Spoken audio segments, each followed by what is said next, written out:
Cockroach जनता party के ऐतिहासिक प्रदर्शन का आज तीसरा दिन है। तो मैं आपसे अभिजीत दीपके जी ये पूछना चाहता हूं कि तीसरे दिन के बाद में क्या उम्मीद लग रही है? सरकार के पास आवाज पहुंच तो रही है, क्या वो सुनाई कर रही है आपकी आवाज को? और अगर सुनाई नहीं कर रही है, अगर ये प्रदर्शन आप कितने लंबा खींचते जा रहे हो? मतलब प्रदर्शन तो सर तब तक चलेगा जब तक धर्मेंद्र प्रधान इस्तीफा नहीं देते। कल मैंने देखा कि एक वीडियो आई थी, एक माँ एक सिक्योरिटी के पैरों में गिर कर रो रही थी। किस चीज के लिए? 1 मिनट की देरी हो गई थी उस स्टूडेंट को, उसको एग्जाम में नहीं बैठा गया। तो जहां 1 मिनट की देरी होती है वहां पर स्टूडेंट को पनिश किया जाता है, उन्हें एग्जाम में नहीं बैठने दिया जाता है। और दूसरी तरफ क्या हो रहा है, 16 स्टूडेंट्स ने सुसाइड करी है, उसके बाद भी धर्मेंद्र प्रधान शिक्षा मंत्रालय में बैठा हुआ है। तो ये बात तो सही है ना? सही नहीं है ना? सारे नियम कानून स्टूडेंट्स के लिए है, और जिस मंत्री की वजह से स्टूडेंट सुसाइड कर रहे हैं उसके लिए कोई नियम कानून नहीं है इस देश में।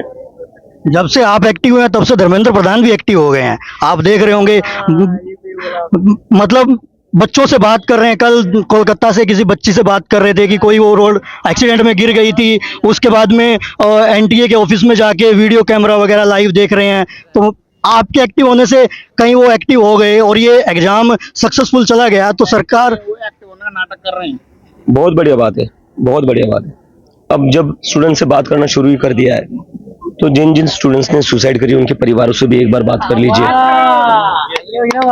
उनसे भी एक बार बात कर लीजिए। उनको तो एक कॉल भी नहीं गया, कर्जे में डूबी हुई है वो फैमिलीज। मैं खुद मिलकर आया हूँ प्रदीप मेघवाल की फैमिली से, राजस्थान का लड़का था जिसने आत्महत्या की है। मैं खुद मिलकर आया हूँ आकांक्षा चतुर्वेदी के परिवार से, नागपुर की स्टूडेंट थी जिसने सुसाइड करी है। उनकी फैमिली कर्जे में डूबी हुई है, कर्ज लाखों लाखों का कर्जा लिया होता। तो धर्मेंद्र प्रधान जी, अब फाइनली आप जागे हो और आपने बात करना शुरू कर दिए। तो जिन स्टूडेंट्स ने सुसाइड किया उनके परिवारों से एक बार बात कर लीजिए। आपने इस्तीफा मांगने के मतलब मांग तो बड़ी रख दी है, क्योंकि बीजेपी में आज तक इस्तीफा नहीं हुआ, ये सवाल बार बार आ रहा है। अगर आपने इस्तीफा दिला दिया तो ये भी एक इतिहास बन जाएगा, ये भी एक इतिहास बन जाएगा। तो इस इतिहास तक पहुंचने के लिए कितना सपोर्ट आ रहा है, मतलब जनता की तरफ से कौन कौन है जो अभी तक साथ आते जा रहे हैं? देखो, बात इतिहास बनाने की नहीं है, मतलब ये तो मतलब बहुत शर्म की बात है यार। एक स्टूडेंट सुसाइड करते हैं और उस पर अगर मंत्री को इस्तीफा देना पड़े और वो इतिहास बन जाए, ये तो बहुत शर्म की बात है एक डेमोक्रेसी के लिए। मुझे लगता है ये डेमोक्रेसी में तो सबसे बेसिक चीज होनी चाहिए, इतिहास नहीं होना चाहिए ये। क्योंकि ये सवाल इसलिए पूछा जा रहा है ना कि सरकार अकाउंटेबल नहीं होती है। बार बार जो बात बोली जा रही है सरकार की तरफ से, अभी कोई बयान नहीं। आपने अभी बोला कि जो अभी जिन्होंने आत्महत्या की है उनके ऊपर भी कोई भी सरकार ने कुछ नहीं बोला। विदेश में भी कोई हमले हो रहे हैं, पीछे जो 3 नाविक मारे गए थे, सरकार ने उसके ऊपर भी कोई बयानबाजी नहीं की थी। तो ये ऐसी चीजें बार बार आ रही हैं, चाहे रेल के हादसे हो गए उसके बाद में भी कोई बयानबाजी नहीं है। मेन ये भी लोग कह रहे हैं कि अगर धर्मेंद्र प्रधान ने इस्तीफा दे दिया तो फिर बाकी जो हमारे डिपार्टमेंट है उनके इस्तीफे की मांग भी तो बढ़नी स्टार्ट हो जाएगी ना। अश्विनी वैष्णव हो गए। तो सर बात तो यही है ना, डर नहीं है इन लोगों में डर नहीं। चाहे रेलवे एक्सीडेंट में लोग मारे जाए, चाहे जो ब्रिज कोलैप्स होते उसमें लोग मारे जाए, चाहे सड़कों के गड्ढों में लोग मारे जाए, फिर भी इन बेशर्मों में डर नहीं कि उनकी कुर्सी चले जाएगी। हम इस्तीफा क्यों मांग रहे हैं? इस्तीफा इसलिए मांग रहे हैं क्योंकि इन लोगों के मन में ना डर होना जरूरी है कि अगर एक भी नागरिक की मौत होती है, चाहे पेपर लीक से हो, चाहे रोड पर बने हुए गड्ढों से हो, चाहे किसी ब्रिज के कोलैप्स होने से हो, चाहे रेलवे के एक्सीडेंट से हो, इस देश में अगर एक भी नागरिक की डेथ होती है तो उस पर तो इस्तीफा होना चाहिए। ये डर जिस दिन एक मंत्री के मन में बैठेगा ना, तब देखिए उसके बाद कैसे सारे काम ठीक होते हैं। अगर इनके अपने ही घर के बेटे होते जो सुसाइड करते, अगर बीजेपी के एमएलए मिनिस्टर के बेटे होते जिनके साथ ऐसा होता, तो क्या ये लोग इतने ही इनसेंसिटिव रहते? इनके अंदर डर नहीं है सर, डर लाना पड़ेगा। सही बात कह रहे हैं आप, अकाउंटेबिलिटी नहीं है, लाएंगे अकाउंटेबिलिटी। सरकार में भी हमने ही भेजा है ना, मंत्री भी हमने ही बनाया ना, तो अकाउंटेबल भी हम ही बनाएंगे इनको। अब हम भी हमारे लिए कर रहे हैं। अभी कांग्रेस का भी सेम मुद्दा है, नीट के ऊपर सवाल वो उठा रही है, साथ आने के लिए विरोध कर रही है कॉकरोच जनता पार्टी का। तो क्या लग रहा है और दूसरे विपक्ष में से किस किस का साथ? जैसे बोला जा रहा था कि किसानों का साथ नहीं आ रहा है, कल शाम को किसान भी आए यहाँ पे आपके साथ में। देखिए, मुझे समझ आ रहा है कि इसमें विरोध करने जैसी बात क्या है। कोई पॉलिटिकल बात हो रही है या नहीं, कोई बात नहीं हो रही। कोई वोटों की बात हो रही है या किस चीज की बात हो रही है?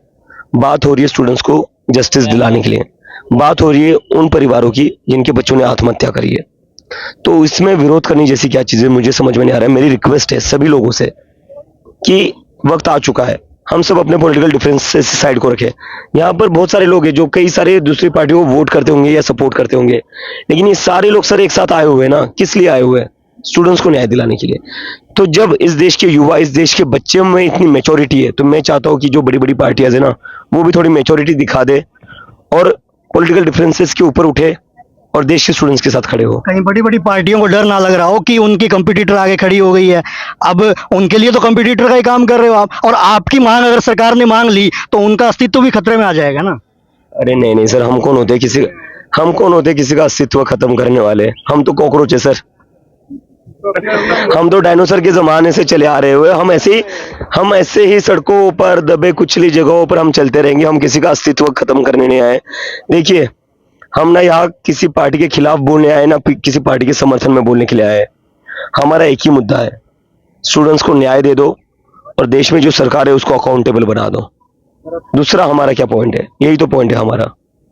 धन्यवाद। हमारे साथ थे अभिजीत दीप्ते, जिनसे बात की, उन्होंने बताया कि उनकी आगे की क्या प्लानिंग है, किस तरीके से वो जब तक इस्तीफा नहीं होगा तब तक धरना प्रदर्शन पे बैठे रहेंगे। तो हमारी भी मन की बात उतनी ही इम्पोर्टेंट है जितनी मोदी जी के मन की बात इम्पोर्टेंट है। और हमारी मन की बात ये कहती है, स्टूडेंट्स के मन की बात ये कहती है, पेरेंट्स के मन की बात ये कहती है कि जो नीट के पेपर लीक हुए, जो बच्चों ने सुसाइड की, उसके लिए तो इस्तीफा देना ही होगा। और ये इस्तीफा तब तक पॉसिबल नहीं होगा जब तक लोग जंतर मंतर पर नहीं आएंगे।